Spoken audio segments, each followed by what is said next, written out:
Star Trek Prodigy blasted onto our screens with Lost and Found, an episode that introduced a new crew, a mysterious ship, and of course a holographic Captain Janeway. But does this Trek series boldly go where no animated show has gone before? Or is it just Star Wars Rebels with the Starfleet badge? Craig and I are breaking down what's good, what's bad, and what's absolutely batshit crazy about this episode. Let's go fast.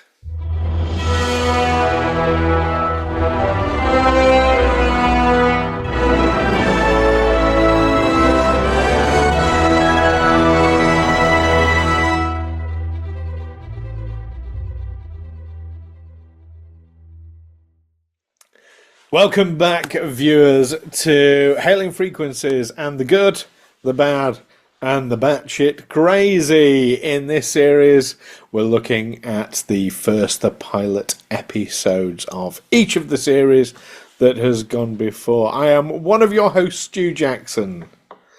And I'm your other host, Craig. Oh, the ghost. The ghost of Craig. I hate to tell you I passed last week. The ghost of Star Trek past, yeah. Oh, speaking of which, so today for me, this is quite a sad one, given the recent announcements that there'll be no more Prodigy. Yeah, it's an odd one. It's really an odd one because Prodigy was always the wayward child of Star Trek, isn't it? Because it's everything else was designed to go on to either onto television, or to first run syndication cinemas, and like CBS All Access, and then Disney Plus, Paramount Plus. Don't do a Doctor Who. Don't go to Disney Plus. Not yet. No, well, there was talk of it a couple of years ago, wasn't there? I expect there will be again someday. Yeah, but this was designed to go to Nickelodeon, wasn't it? Nickelodeon was one of the major partners. Yeah, in fact, you've got Nickelodeon right at the beginning. When you have I don't even know what the word for it is. When you have the Star Trek intro universe intro, the tagline thing. Yeah. The one that I've not at all ripped off for this channel. Matt Milne did nothing to see here. It's brilliant. Anyway, so yeah, you had you've got like Paramount, and you've got Nickelodeon as well at the beginning, where I've got Fiegel Films on ours, because that's my filmmaking company. So why not? Anyway, Nickelodeon were it's basically a Nickelodeon show. Yes, that Paramount sort of allowed to happen, and it's funny because I understand the logic behind needing a younger Star Trek show, because the likes of us are slightly more mature in our age nowadays. Yeah, we're dying off, and kids are the attention is in millions of different places. And for the life of the franchise, they wanted to get some, younger eyes on it with a different type of storytelling. Oh, I'm getting a visit. Hello, Isabel. and it didn't work for them. It never got the crossover that they needed. You can almost see it. It's similar to when Star Trek the animated series came out. Yes, you got kids on it, but it was more the adults watching rather than the kids. And I think the adults have hunted out Prodigy more than it's appealed to any kids. Yeah, production wise and everything like that. I mean, it's immense. But it's not a show that I'll hold my hands up. I've not followed it.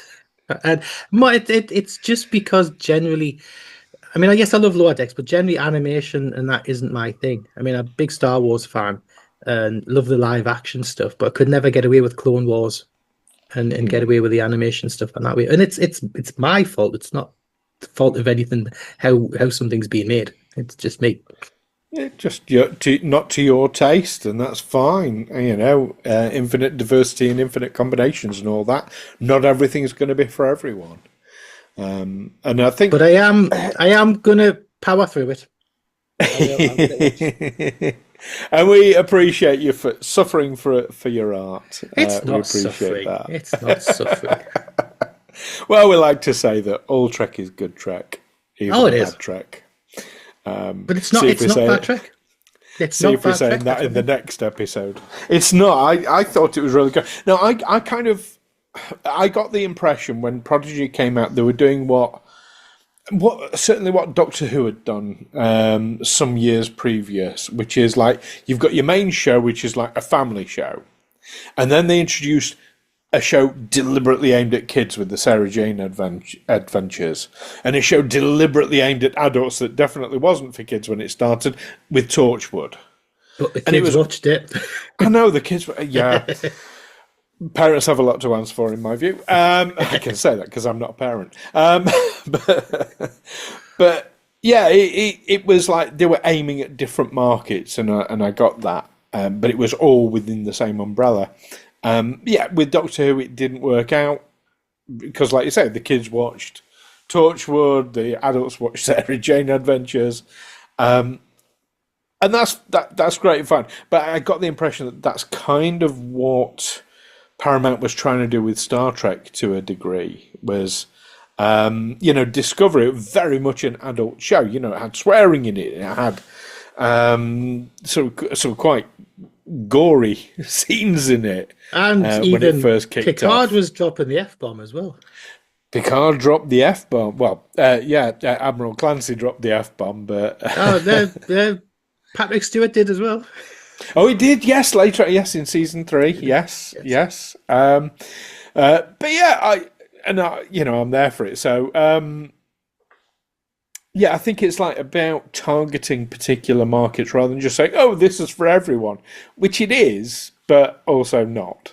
I think when you do that, especially with the show that's been running as long as Star Trek, you're just going to get older audiences. You're not going to entice the newer audiences. So I was definitely there for Prodigy when it came out. I understood it contextually. I wasn't their target market. But also, I still loved it. But watching it, it's not really a kiddie show either. It's got some quite dark themes. I feel it's young adult. Yes, yeah.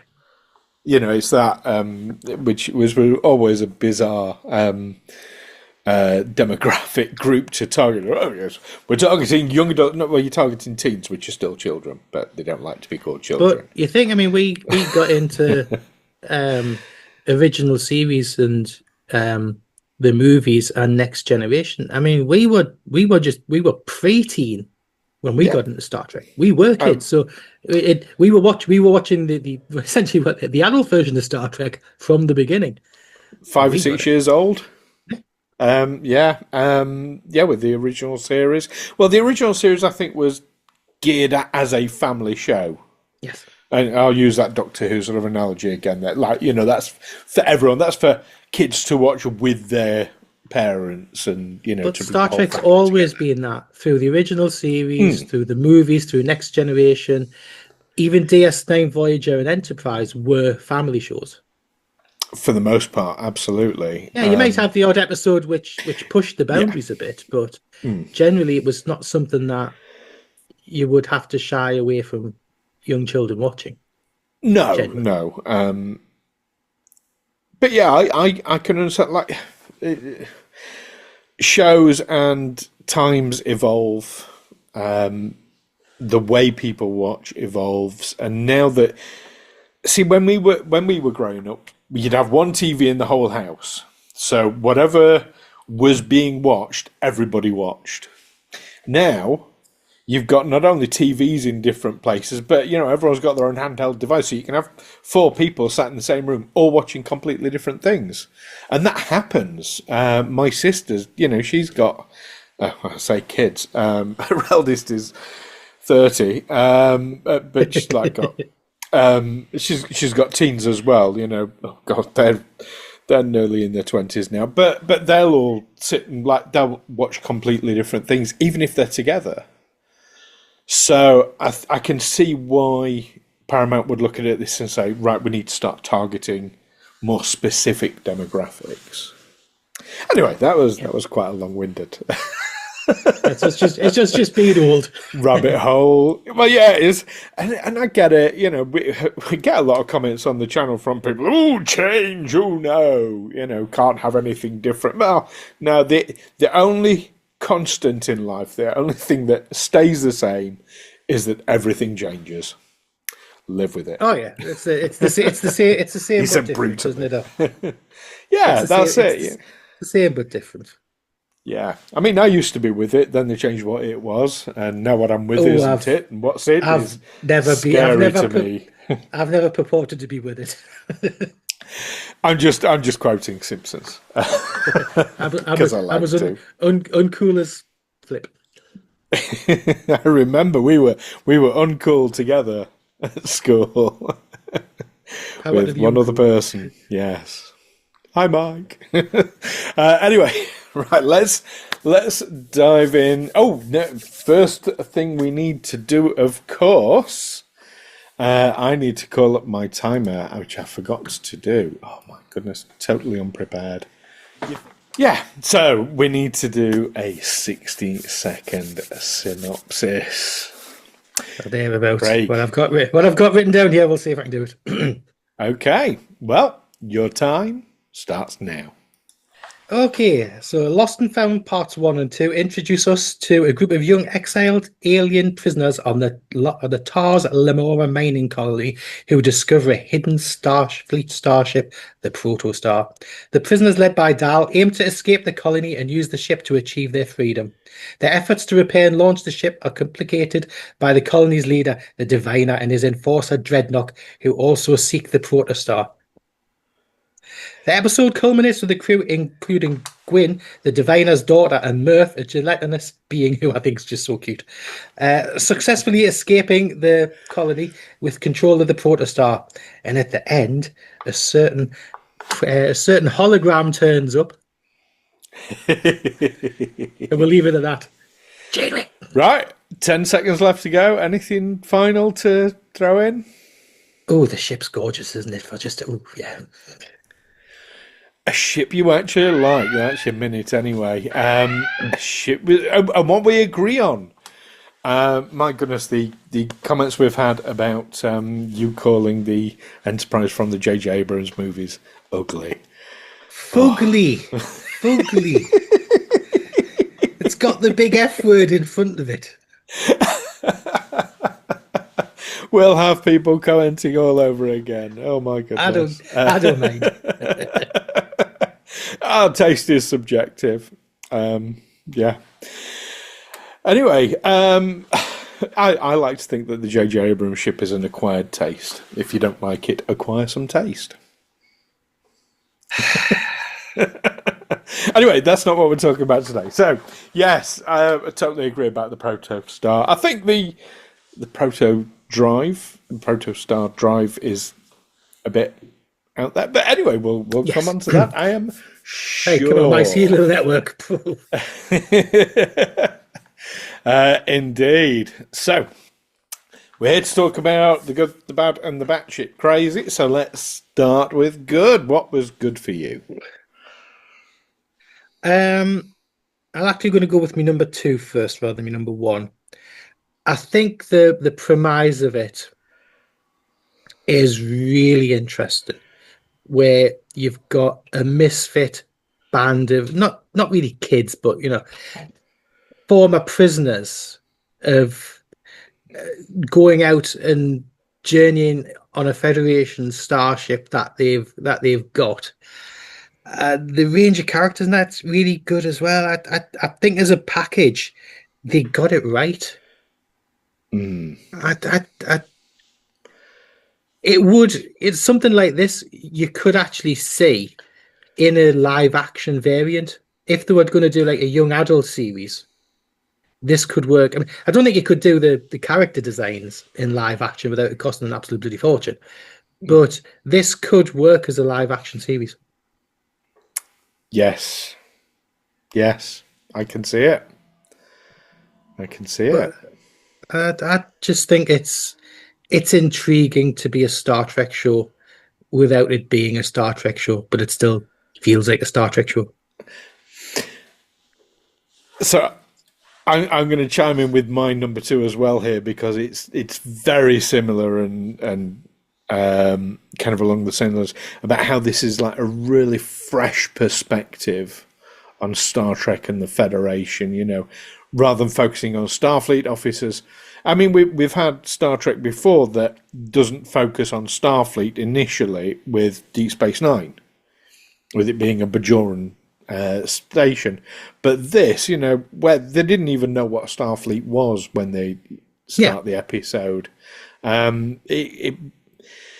It was a really clever device, I felt, for given its mission statement to bring new audience members in, younger audience members in, is a fantastic way of introducing the audience to what Starfleet and the Federation is, to the Starfleet universe, without having any expectation and without, but still remaining true to it as well. I think that's right. The only caveat I would have with that is that it takes a while to get there, though. The first two episodes is not it is Star it's not really quite Star Trek. I think it's a little bit more Star Wars in feel. But yeah. But as you go through the series, Yes, definitely is. But I'll come on to yes. that. There's definitely a sort of Star Wars Rebels sort of Yes. vibe to it, and the look of it. But yeah, we'll Yeah. come on to that as well. Yeah, fantastic. What's your second good? The animation and the design choices. Uh, That matches mine completely. Yeah. I think for a weekly TV show, it's not just being thrown together. It's not just cheap. And the design choices of I mean, you think the production of the prison planet and all the aliens on it and the devices and the robotic soldiers and all that kind of stuff there is they've spent a lot of time and a Yeah. lot of effort for an area of the galaxy where they're going to be moving away from quite quickly. Yeah. Yeah. Absolutely. And I think they've it, but I do feel it's got quite the prison planet and the aliens on there do have quite a Star Wars vibe to them. Yes, you see a Kazon. Yes, you've got a variation vacation kind of thing with a kitten, which we'll get onto later. Um, but I think more power to the elbow. It almost feels like if they'd actually spent a little bit more time and money, just a little bit, this could have been a prime time animation series rather than just a kids animation series. Mm, They could have gone a bit more, had a bit more like confidence in it. yeah. But I think it's just landed where it was landed because of what it was designed for. But I think it has, potentially bigger aspirations than that. Yeah. Yeah, you get no argument from me. Like I say, that matches my next good really well. The only other thing I would add to that is that I really felt it was movie quality. That's the note I've given myself. That Yeah, was the standard to which it was working. they could have started it with a movie, a bit like they did with Clone Wars. Yeah, yeah, absolutely.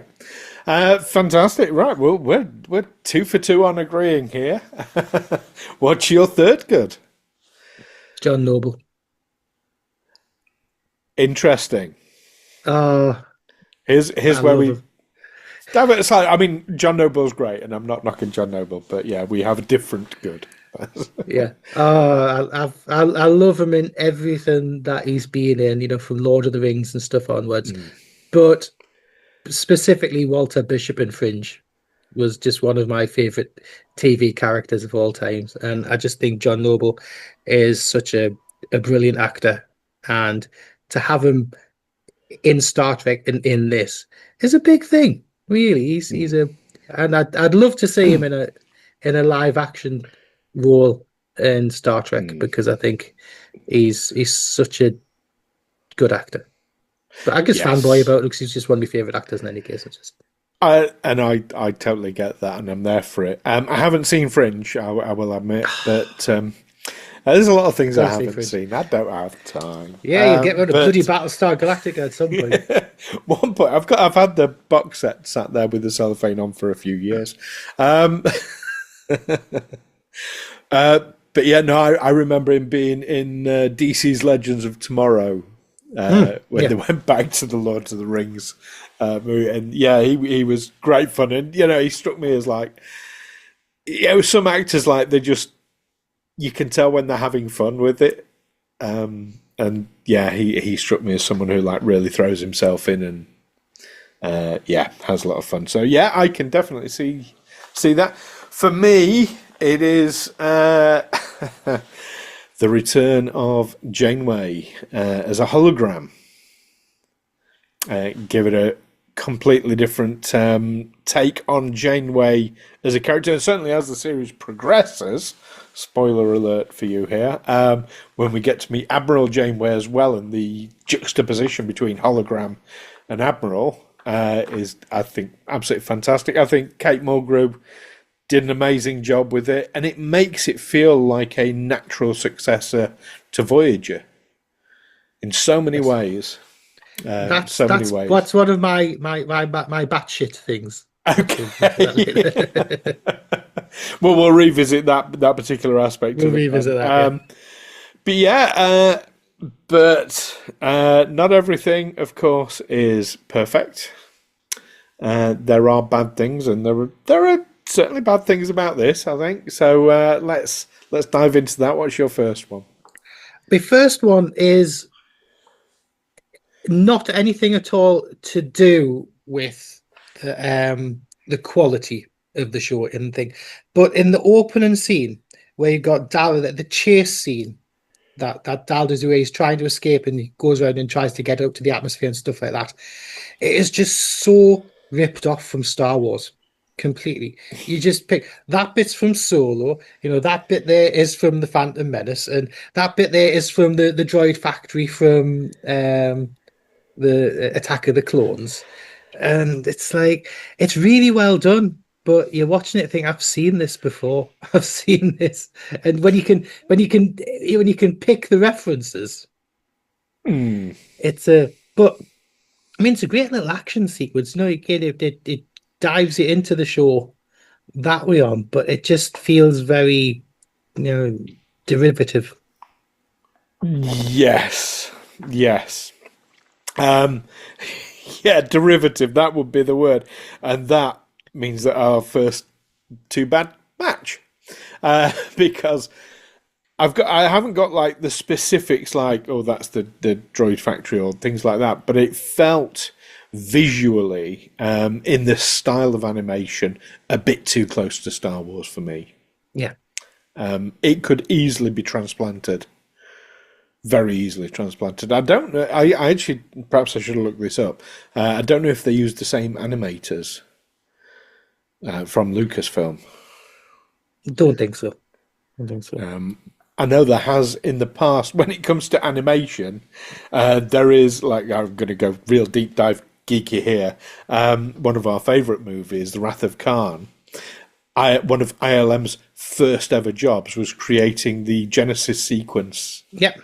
Yeah, it was the first. That was the first proper CGI, wasn't it? Yeah, exactly. So yeah, so it wouldn't be the first time there was a crossover there. But yeah, it looked too much like Star Wars. It didn't feel distinct. Derivative's a great word. Wish I'd thought of it. What's your second one? My second one is a bit what we talked about initially, is who exactly is this show aimed for? Because if you're trying to introduce Star Trek in a roundabout way, you're doing a roundabout way going via Star Wars, in this thing. There's, apart from having a Federation starship crash landed on there, that's where they're kind of getting to. There's nothing very Star Trek about the first two episodes. There's no. Yes, you got a Kazon in there, but nobody, nobody knows who a Kazon is unless you know Voyager. But Yeah. there's so much world building in the first episode, and you figure out you're in the Delta Quadrant, and you've got this big bad guy who's a slaver and things that and he's looking for something. It's going to be this, and it's all quite heavy and dense, but it's not very Star Trek. It's very Star Wars, like I said, to begin with, and I think it just needed a bit more Star Trekness in its first episode. Yeah, I hear you on that. I can concur on that one. See, my second one is not. It's not dissimilar in that it's wondering about who the target audience is, but from a different angle. So I'm wondering what their target demographic age-wise is. On the one hand, you've got these colourful, quirky characters like Murph. You said about how cute Murph was. And Murph feels to me, and merchandising to a degree, not so much merchandising, but sort of aimed at a young audience. Like not totally young, but certainly, not Teletubbies land, but also not that much older as well. And yet, it's quite a dark story. I mean, we're talking slavery here. They don't use the word slavery for obvious reasons, but that is what we are talking about here, forced labour. And that is quite a dark subject. So, on the one hand, it feels like they're aiming, like I said earlier, at young adults. On the other, it's like they're aiming at a very young audience, like pick a lane. So it felt a bit, who really is this aimed at? What mindset should I be in? Yeah. When I'm watching this. So yeah, that was my second one. Yeah, my third one, we're linking into the slavery aspect again, and it's a scene early on where you've got the Kazon is delivering a slave who happens to be a young, not a Cation, but a young kitten kind of Well, character. I took it was a Cation. Yeah, well, a bit lost in the Delta Quadrant, but is a young Cation. But we'll take the young Cation. I have a point about that in my weird things. Yeah. So a young Cation, and he gets berated for bringing somebody so young, and it's terrible and all the rest of it. And Cation gets petted, and it's like, oh, nice bit of purring and everything going on.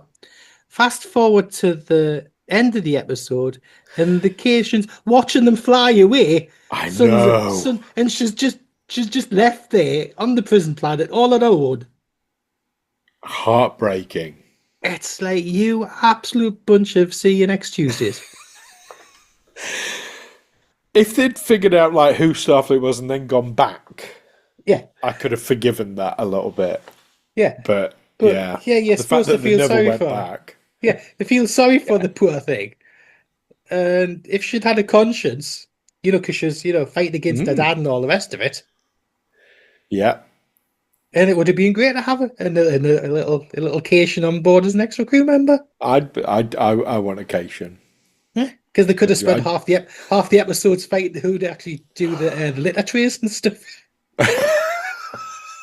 It's your turn. Okay, so putting her out at night might be a bit of a nightmare, though. Yeah, no, I can. Yeah, I agree with you on that one. That seemed like an odd choice to leave, especially that particular character. Yeah, absolutely.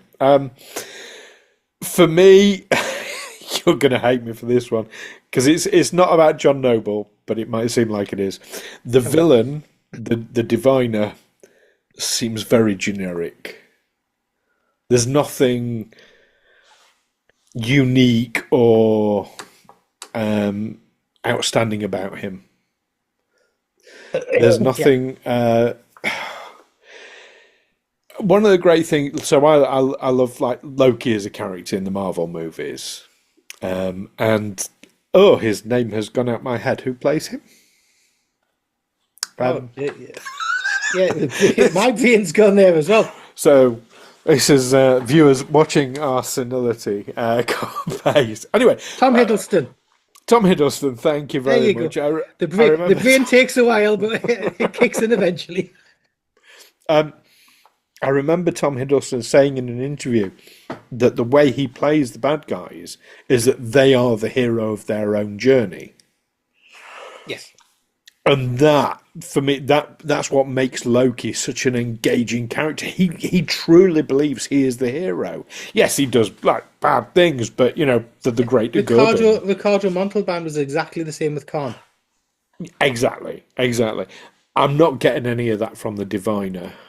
At least, and when we find out like much further into the story, his reasons and everything could have played into that much more heavily. Yeah, I mean, I have put a number 4 on there as I've actually got number 5 as well, just in case I wanted to mix things up a bit. And I didn't. I put Diviner wants to be Darth Vader. Harken back to, you know, because you've got. Well, it's actually Darth Vader, and I was going with Darth Vader and General Grievous for his. For Dreadnought, yeah. Yeah, Dreadnought, yeah. Yeah. So that just goes back to the Star Wars stuff. Do you know what? That never occurred to me, but Dreadnought is just like General Grievous with a paint job. Yep. Yeah. I can see it. So I've got a few more Star Wars things, but I'll we very much get the picture. It's free Star Wars. I'll leave it there. Yeah. Speaking of Star, just gonna because we've mentioned like you know the slavery aspect of this. Do you know that they have sort of canonically and like they've wiped out the name of Boba Fett's ship in Star Wars? It was always Slave One. It was always Slave One. Yes. It's now something completely different. It's just Boba Fett's starship or something like that, isn't it? Yeah. Something like it's absolutely like, ridiculous. Yeah. I never thought I'd be so woke, gone mad. No, it's not because I'm like woke. We're both woke, but it logically it makes no sense. It makes no sense. I mean, anyway, back on track. So we need to talk about what was batshit crazy about this. What's the first on your list there? The first on my list is having one of the main characters a Medusan. Now that is a massive deep dive into original series Star Trek. And it's just like, would you actually ever have thought you're going in any iteration of Star Trek that you're going to have a Medusan as one of the main characters? It's like, what? I think it's really phenomenal. Yeah. I mean, I think it's really clever where, you know, when the Medusan, when she's being captured, she was being used as a torture device against these enemies and stuff like that. That's really clever. Yeah. But that's a proper whoa, where'd that come from? Just to be that guy, not she. Okay. Medusa's gentleness. Yeah. But yeah. I was definitely there for Zero as a character. Zero is probably my favourite character in it, to be fair. It's quite sarcastic.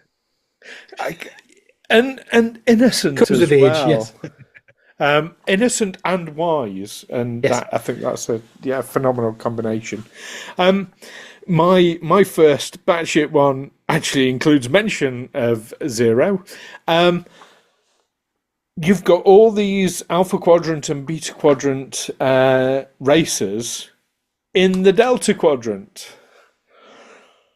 Is travel now free and easy? Is there a stable wormhole like like there is to the Gamma Quadrant in Deep Space Nine? We see Kazons. They belong in the Delta Quadrant. We see Medusans. We've got a Tellarite.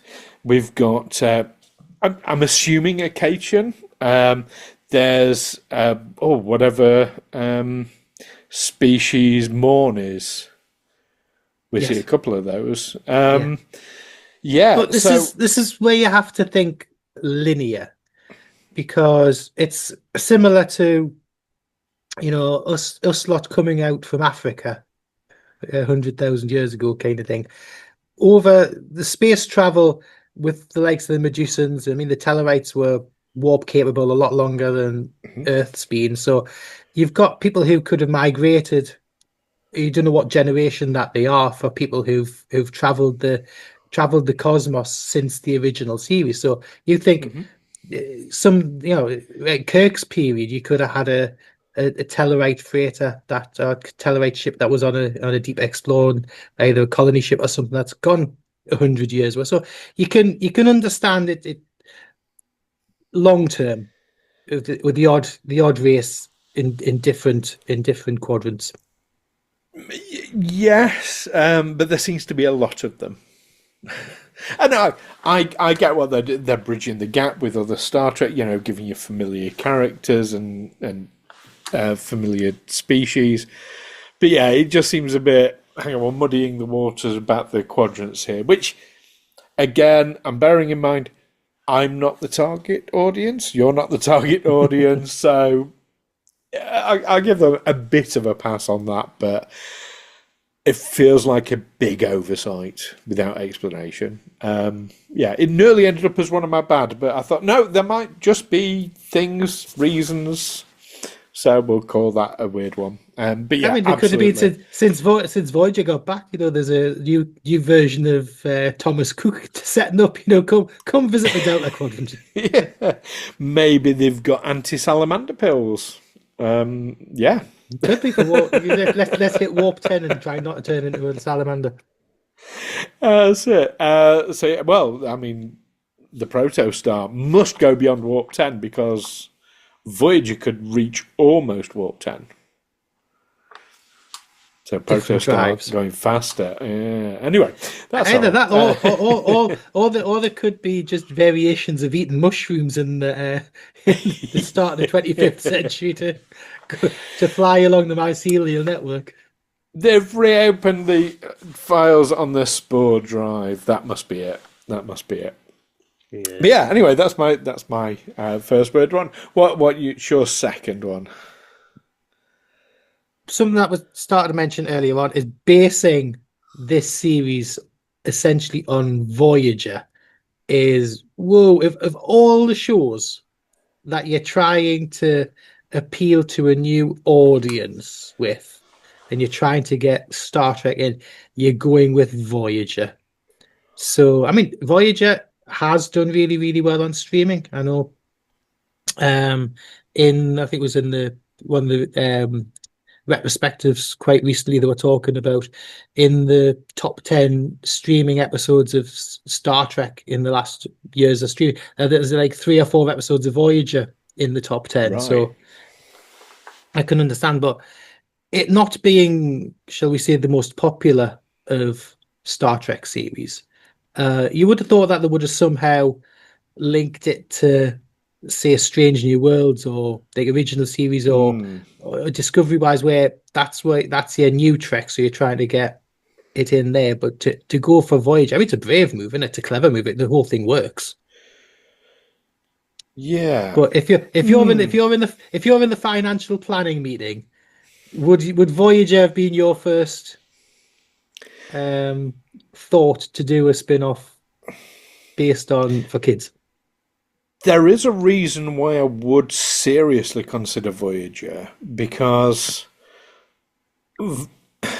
there would have been enough younger audience members who would have seen Naomi Wildman as a relatable character.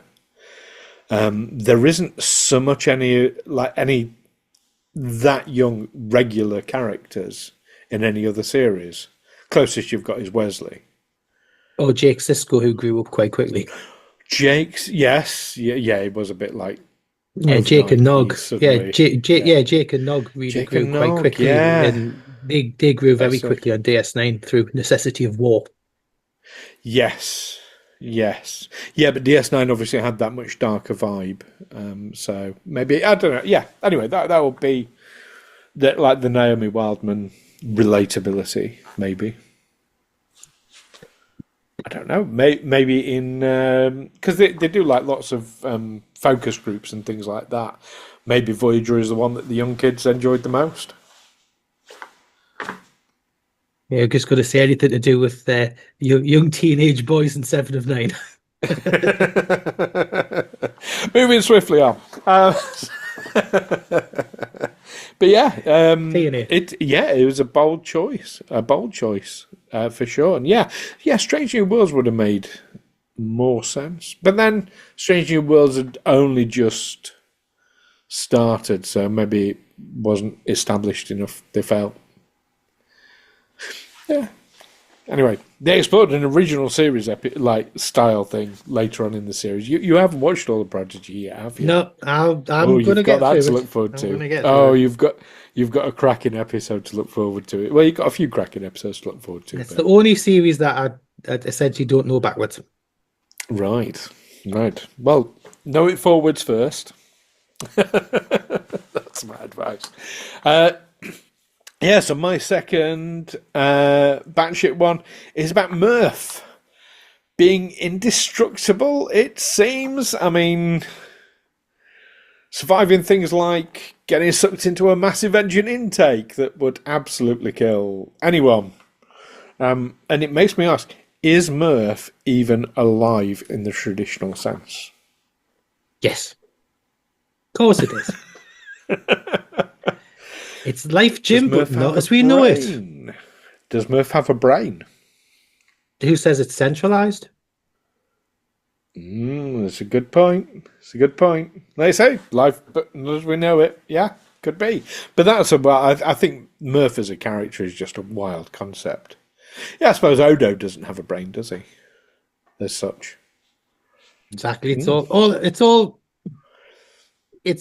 all the pieces. But then if you think Murph's... if you could say, but if you chop Murph in half, or if you chop Odo in half, is it 2 people then?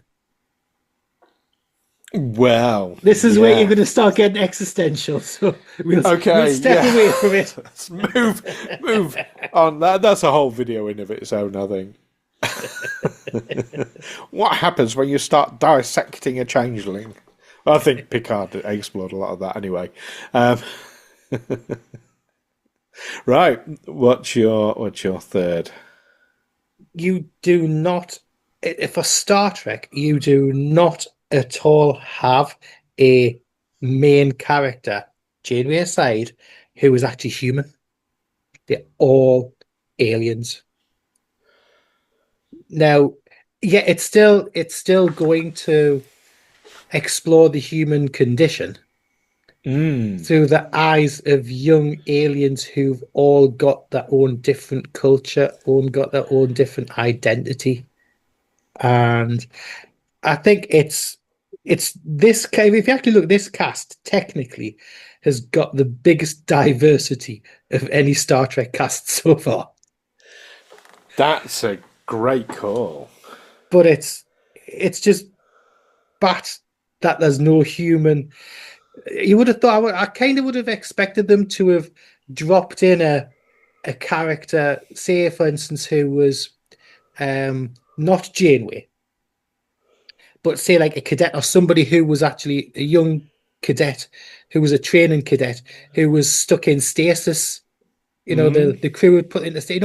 So then you would have a a relatable human character with the alien characters to do the whole. And I wasn't going to put that as a bad. I just think it's a bit crazy where you want to, how with like Spock and with Data and stuff like that, you've got the alien or the robotic character who's learning to be human, But this time round, you would have the human be in the reverse. So all the rest of them are aliens, and you've got the human who's understanding, appreciating how to be alien. And I Yeah. think that there would have been brilliant if they'd done a concept like that. That would have Uber Star Trek. That would have knocked it out of the park for the Star Trek content, in my very humble opinion. Yeah. Yeah. I think that's a great cut, and it's definitely a left field idea. You say like Janeway to one side. Janeway's not human. Janeway's a Yeah, hologram, yeah, which based on a human, but but basically, yeah, still, but yeah. but yeah, conceptually, I get that. Yeah, I think that's a great call. My last weird one is about the second drive of the Protostar. As I mentioned it earlier. This secondary engine that nobody recognises at first, and how fast does it go then in terms of warp speed? Does it bypass Is it warp or is I think it's a variant of transwarp, do you think? that would make sense to me, but why not call it a transwarp drive? Because there's the Borg transwarp conduits and stuff like that now. I just didn't know if they wanted to overclutter the technobabble or they didn't Could want to be. pin themselves down. Yeah, yeah. But I feel But we don't get a massive explanation for it, so it's all a bit strange. either that or Douglas Adams, his his family are keeping an eye out in case somebody wants to use the improbability drive. They've given the Protostar a really strong cup of very hot tea. Yes. But yeah, the conceptually, I think it's again, it's out there. It's crazy. There we go. So, one you mentioned about like humans interacting with the crew. You might want to shut your ears for this, but how do you feel about spoilers, Craig? It's been out for a few years now, so it's all right. I'm fine. No, but you personally, I'm all right. you're okay. Okay, so I'm going to express some. Despite I didn't want to include this as a bad thing because the bads are about the pilots, but as a series, I was very disappointed that they gave Robert Beltran the opportunity to be in it. I think Star Trek and Paramount have done a very good job of keeping actors who have become, let's just say, problematic away from the franchise. Killing off each ebb and using a different actor. As one example, whilst a lot of people love Reginald Barclay, we do not want to see Dwight Schultz back in the role. And the less said about Stephen Collins, the better. Oh, yeah. Yeah. But yeah, Robert Beltran for me is up there. He's always been a such thorn in people. Paramount. He's always been a thorn in Paramount's side ever since the Voyager days. In any case, he was never happy. Bless him. Yeah, I mean, he tipped it over the edge for me when you had the actors' strike going on, and he was on a panel, and the actors were not to mention Star Trek or any of the productions that were being sold at that time. That was part of the strike, and he's there sat on this convention panel. All the other actors are not mentioning Star Trek, and he's like, and being a scab. Yeah. Anyway, but he has other opinions that I wholeheartedly don't agree with. Anyway, I was disappointed that they brought him into Prodigy. Yeah, I mean, could they have used a different character? Could they have used Kim? Could they have used somebody else rather than Chakotay, I do you think think? very easily, yes. I think they could have done. Kim would have been a fantastic choice. But these were done before the strike. They were recorded and written and things and stuff before the strike. I think the particular episodes I'm talking about was because after. but series 1 and 2 were made back to back though. So I think it was all. I think timing wise, I don't think they could have really done that. The strike, fair enough, but his other problematic stuff, like his social media stuff, I think that's been enough to. It's been enough for them to stay away from other actors. Yeah. Anyway, that was just a little rant I wanted to go on. But overall, so how far into Prodigy are you at the I'm only a few episodes into the first season, so right. Check back in a couple of months, see how I get through. What's the latest thing that's happened? I'm not going to say it. Okay. Okay, keep it a mystery. Because I don't want you to spoil anything. Keep it a mystery. But I've got to crack through quite quickly because they're taking it off. By the time this episode goes out, it's probably going to be gone from Netflix as well because they're pulling it. Is it the 19th? 24th of June. Yeah, it's going to the 19th or 24th. Yeah, so yeah, I've got it. I think only season 1's going straight away. Then season 2 is going to follow suit. Right. I don't think they're all going. Right. So by the time this is out, it's probably going to be gone. Get your DVDs out, guys. Will be. Well, that was a thing I was going to mention as well. So I have this thing when a new season comes out, when it's released on Blu-ray, I buy the Blu-ray. It used to be the DVDs, now it's the Blu-ray. Next up with the 4K because now I've got a 4K player. But I would buy the series like as it comes out. So I did that with Prodigy. And it said season 1, like all of season 1. So I bought it. It was like half of season 1. No, so it's only the first 10 episodes, is it? First 10 episodes. It's like, that's not what I paid for. Yeah, anyway. So I need to get the rest. I need to get the rest of season 1 and season 2 of Prodigy. Anyway. Yeah, I mean, the only collection. I mean, I've got, at present, I've got the Next Generation on Blu-ray. Did have the DVDs, but had the VHSs. But we've gone on. So I've got Next Generation. I've got all the Next Generation. I've got DS9 Voyager on DVD. Got Enterprise on Blu-ray. Got all the films on DVD, Blu-ray, and 4K. I've got Strange New Worlds on 4K.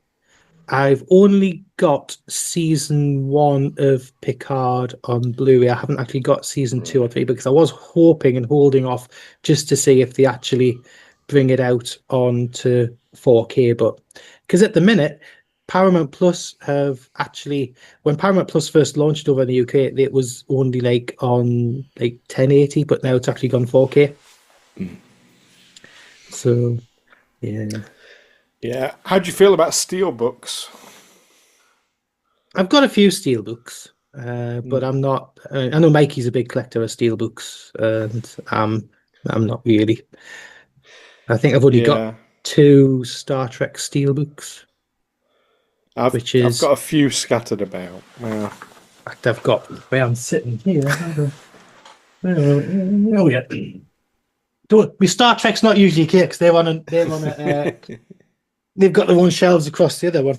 I do have right. I've got those on Steel. Yeah, I got Into Darkness on Steelbook. I haven't got the 2009. But I've got the 4Ks. Beautiful ship there. No.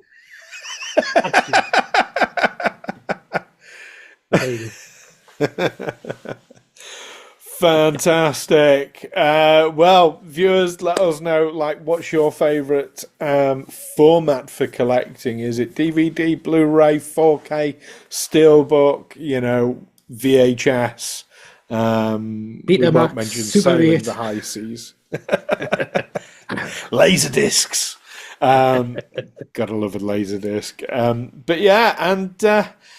Anyway, that is our take on the good, the bad, and the batshit for today's episode. If you've enjoyed this deep dive, then make sure you like, share with your fellow Trekkies, and fire off your reactions in the comments below.